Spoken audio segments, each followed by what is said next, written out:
So there's the camera. Yep. Represent. So this is my first interview this morning. I'm here with John from Wonkystuff at the Superbooth day 2. Yesterday was just completely crazy. We're just kind of, going out for a little bit of fresh air and a talk. And I think John has something interesting to present today in terms of new modules. But I just want to introduce him, if you don't know him already, which you probably should. John is the first third-party developer of modules for AE Modular. And some of his first modules were just incredible, awesome, and have become cult classics almost overnight. And I just wanted to, talk to you about how did you, come to know AE Modular, and how did you, have the idea to design modules, and why these modules, and where are you going from here? What's the journey and the story? Over to you. Okay, so yeah, I was making modules before. Well, not modules, little 5-volt things for a band that I'm in called Orlando Ferguson. We decided we would make all our own instruments, and I was making things running off 3 AA batteries, quite simple noise generators. So actually the sort of precursor to the core module. And using that, and then my bandmate bought an AE Modular starter kit just after the start of lockdown, and he told me about it, and I said, hey, this works with the stuff that I'm already making, so it would be fun to make modules for this, because carrying around lots of batteries is a pain in the neck. So having a case that I could make things and fit them all in was the dream, was the ideal. So yeah, 1 week after Ash showed me his AE Modular, I had my own. Bought next day delivery because it was Juno, local distributor. So that was really great. Starter Rack 2 with a Seek 16, the sequencer, and then I started sort of redesigning some of my things based on the technical information that's in the community, which is such a powerful tool in the AE Modular ecosystem, I guess, is the community spirit, which is, we were saying yesterday, how completely positive it is. There's no sort of fighting, and it's just, yeah, it's great. It's really rare in the social media kind of area. But yeah, so the first module I actually made was the first version of this, the MM33. So 3x3 matrix mixer. I had made a 5x5 passive mixer for the Orlando Ferguson things, but this is a slightly more compact, so yeah, 3x3, and it's just kind of useful for general tools. So this version, the Plus version, has switches for each output channel for DC and audio, so you can use it to attenuate and mix control voltages, which is pretty handy. So you can take a couple of LFOs, an envelope, and then mix them in different ways to get different derived control voltages, that kind of thing. Or you can use it for audio. There's a slight bit of gain on each channel, so you can use it for feedback patches, which is it's always fun, bit of feedback. I think the most popular one is the RBSS, which was my software version. Oh, this is an early version because it has we don't show the capacitor. That was yeah. All the versions I have are all like number 0, usually. So this is a version of the Turing machine, but all done in software, so it's super compact. The same ideas. I mean, the Turing machine is based on some sort of random bit shift kind of ideas from other manufacturers. So yeah, it takes the same thing, so you can generate relatively random repeating sequences or randomized things. And again, this one is a bit of an odd one. It's the core, which is a programmable simple module, using a processor which is even less powerful than the one in Grains. Yeah, Grains module, isn't it? Yeah. But this one you can program over audio, so you can make it do something different just by plugging your phone into the system, which is quite handy. I don't know. Not everyone has a USB laptop around. Well, but obviously you still need to know how to program stuff. So just having. But there, on the Wonkystuff website, we have some audio files which say, now it's a. I think there's a version of the Castle drum firmware and the Castle oscillator firmware. There's drone synths, various things. So yeah, I need to get on to writing more software for that. And I actually need to get on to making a tutorial about this, which kind of is sitting in my schedule for quite a while now. But yeah, that's definitely in the cards to feature that a little bit more, because it's very powerful and a lot of people are actually having a lot of fun with it. But it's still a bit unknown and quirky because there's not much out there in terms of how to actually use it. Yeah, I could probably do with making a tutorial as well. If you know Arduino, then it's reasonably straightforward. But yeah, I need to work on the support library because it's super basic at the moment.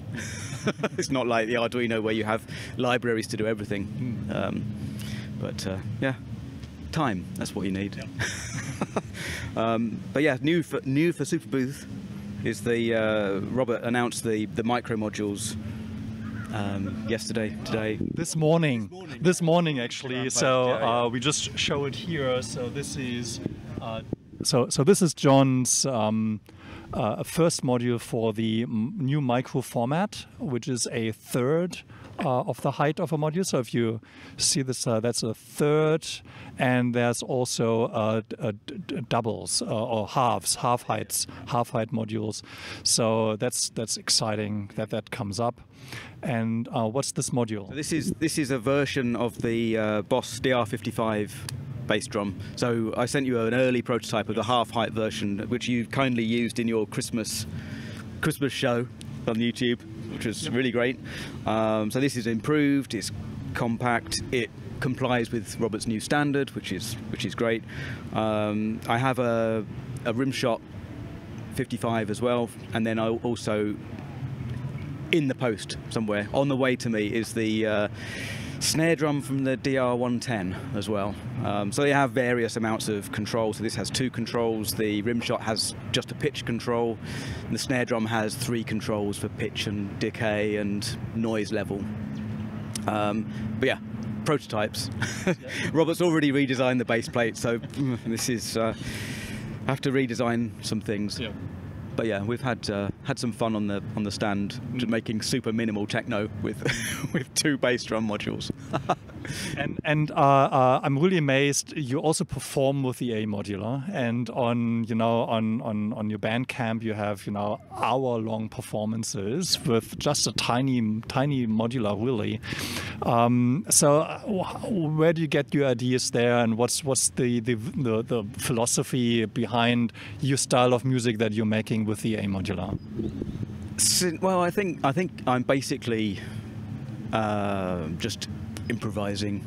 So usually I work better when there's constraints. If there's too much choice, I get overwhelmed and lost. So having a single row with some select modules in there, it helps having a couple of cores because I can make them do slightly different things. And then just, it's like, I can't remember who it was, some artist described drawing as taking a line for a walk. And it's the same kind of thing. You start not really you have a vague idea of what sounds you're going to make, but then you just think, okay, I've got half an hour or an hour to fill, and just make little small incremental changes and have an evolving soundscape through things. And yeah, there's rhythmic elements in there as well, especially with the clones of the Castle drum. Castle, I don't know how. I'm based in the north of England, so I should be saying castle. I don't know how hard the T is, but anyway, it's yeah, that's basically, yeah. If I go on stage, I don't know how it's going to sound. Okay. a vague idea. I play at home and think, yes, this will work. I can make this last for half an hour or whatever. But I record everything, because that's the only way I find out what I've done. Is by, it's not like writing a song and you perform a song and you know how a verse, chorus. So yes, I get to the end of a gig and someone says, "Oh, that was really great." Was it? I don't know. So yeah, I think. And I guess you have a couple of those RBSSs in there. Yeah.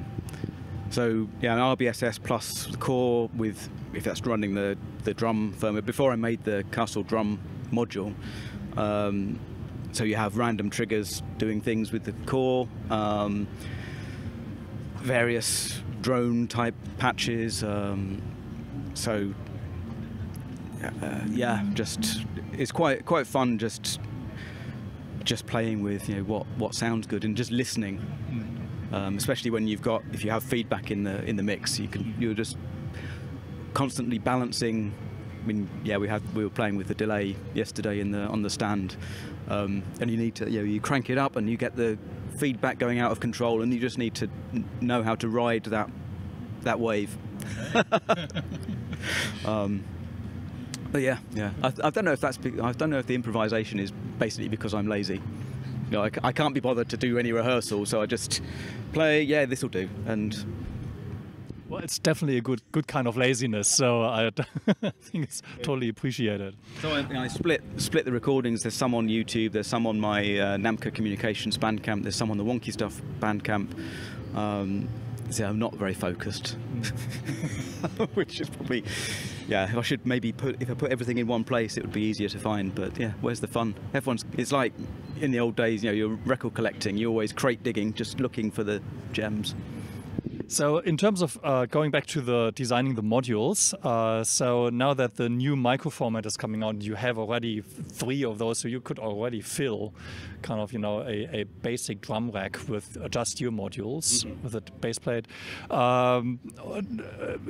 Beyond that, you see yourself more drawn to those micro formats because they kind of have this minimalism that you're after, or do you have another full modules in the works or in your idea? You don't have to be specific, just kind of where's it going in Wonkystuff's head. Okay.